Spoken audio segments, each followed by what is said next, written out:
চৰকাৰ ব্যৰ্থ হৈছে। তো ইয়াতো সম্পূৰ্ণ তেওঁ ব্যৰ্থতা আছে আৰু তেওঁ নিজৰ গৃহ বিভাগৰ সেই পদবীটো এৰি দিব লাগে। শিক্ষা আমাক মুখ্যমন্ত্ৰী হিমন্ত বিশ্ব শৰ্মা ডাঙৰীয়াৰ পৰা আমাক নালাগে। এই বাহিৰৰ RSS মানুহ, অসমৰ RSS নহয়। চৰকাৰ ব্যৰ্থ হৈছে। আমাৰ মন্দিৰ নামঘৰৰ পবিত্ৰতা ৰক্ষা কৰাৰ ক্ষেত্ৰত ব্যৰ্থ হৈছে। আগতে কৈ অপৰাধীসকলক ধৰিলে এনেকুৱা কাম নকৰিলে হেঁতেন। ইণ্টেলিজেঞ্চ লোকেল পুলিচৰ যদি অলপ ইণ্টেলিজেঞ্চৰ ফেইলিয়াৰ হৈছে মই ভাবোঁ। আৰু সেইকাৰণে আমি কৈছোঁ বাৰম্বাৰ হোৱাৰ পিছত এবাৰ হৈছে, বাৰম্বাৰ হৈছে। তো ইয়াতো সম্পূৰ্ণ তেওঁ ব্যৰ্থতা আছে আৰু তেওঁ নিজৰ গৃহ বিভাগৰ সেই পদবীটো এৰি দিব লাগে। আপুনি কৈছিলে যে RSS বিজেপিয়ে পেলাইছে বুলি, কিন্তু এবাৰতো দেখা গ'ল লখিমপুৰত কেইবাগৰাকীও এনেকুৱা ব্যক্তি যাৰ আলী হুছেইন এনেকুৱা উপাধি গৈছে, যাৰ ঘৰত মুণ্ডও পোৱা গৈছে। আচলতে এইসকলো RSS নেকি যিসকল আলী হুছেইন? চাওক, বিজেপি RSS যথেষ্ট কৌশলেৰে কাম কৰে।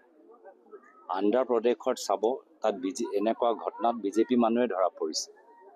তো RSSে কিমান কৌশলেৰে কাম কৰে, সন্মুখৰ পৰা পিছত থিয় হৈ, এইবোৰ আমি চব জানো। সেইকাৰণে মই এই কথাখিনি কোৱাৰ পিছত লগে লগে শংকিত হৈ গ'ল। মই যেতিয়াৰ পৰা ক'লোঁ যে বাহিৰৰ RSS মানুহ, অসমৰ RSS নহয়, কিন্তু চব চিনাকি মানুহ। বাহিৰৰ পৰা যিখিনি RSS, নতুন RSS বিভিন্ন ৰাজ্যৰ পৰা আহিছে আৰু এতিয়া আহিছে নিৰ্বাচন আগত। মোহন ভাগৱত যেতিয়া ডাঙৰীয়া যেতিয়া আহিলে, আমি দেখিলোঁ তেওঁ কিমান ডাঙৰ RSS সভা কৰিলে। বাহিৰৰ পৰা যিখিনি আহিছে নিৰ্বাচন সময়ত, তেওঁলোকে পুলিচ থানাত নিজৰ ৰেজিষ্ট্ৰেশ্যন কৰাটো, এই কথাটো লৈয়ে তেওঁলোকৰ মাজত এনেকুৱা এটা বিস্ফোৰণ আপোনালোকে দেখা পাইছে। তো এই ক্ষেত্ৰত আমিনো কি ভুল কৰিম? বাহিৰৰ পৰা যদি কোনোবা আহিছে, পুলিচ থানাত দিলেনো কিয় আপত্তি কিয় আছে? আজি যিসকলক ধৰিলে তেওঁলোকৰ ওপৰত কি ক'ব? যিসকলক ইতিমধ্যে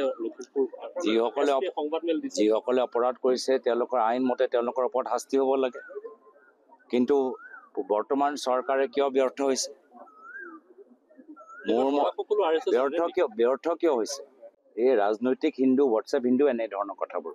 আমি প্ৰকৃত হিন্দু ধৰ্মৰ শিক্ষা আমাক মুখ্যমন্ত্ৰী হিমন্ত বিশ্ব শৰ্মা ডাঙৰীয়াৰ পৰা আমাক নালাগে। হিন্দু ধৰ্ম বিজেপি RSSকে বহুত পুৰণি, আমাৰ দলতকৈ বহুত পুৰণি। আমি যেতিয়াই পৃথিৱীত জন্ম লওঁ তেতিয়াৰ পৰাই আমাৰ ধৰ্ম, আমাৰ সংস্কৃতি, আমাৰ পৰম্পৰা আমাৰ গাত সোমাই যায়। কোনো ৰাজনৈতিক দলৰ পৰা কোনো ব্যক্তিক ধৰ্ম শিক্ষা নালাগে মই ভাবোঁ।